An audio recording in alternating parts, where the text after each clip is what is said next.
हाय, hello. मी आकांक्षा. तुम्हाला माहिती आहे आज माझ्यासोबत काय झालं? अरे, हो हो सांगते.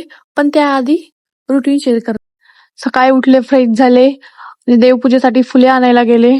बघते तर काय सूर्यदेव खूपच तापलेले होते आज. असो, सूर्यदेवाचे कामे करताय. चला आपण आपली कामे करूयात. असं म्हणून फुले घेतली. सकाळची सुरुवात जर देवपूजेने झाली ना, तर दिवस एकदम प्रसन्न आणि सुखात जातो. आज थोडी घाई होती. घाईघाईमध्ये दुधाचं गरम पातेलच हातात पकडलं. आवरलं, सुंदर अशी साडी घातली, थोडासा मेकअप केला आणि मी रेडी झाले.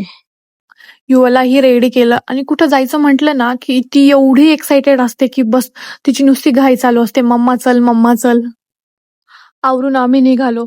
कमेंटमध्ये नक्की सांगा मी कशी दिसतीये. तिकडे गेलो, कार्यक्रम सुरू झाला आणि त्यांनी मला ऑक्शन करण्यासाठी पाठवलं. त्यानंतर रिंग सेरेमनी सुरू झाली. तुम्ही बघू शकता युवा कशी मध्ये मध्ये करतीये. त्यानंतर सगळ्यांसोबत थोडेफार फोटोज काढले, जेवलो आणि रिटर्न निघालो. असा होता माझा आजचा दिवस. ब्लॉग कसा वाटला नक्की सांगा. भेटूया नेक्स्ट ब्लॉग मध्ये. Bye bye.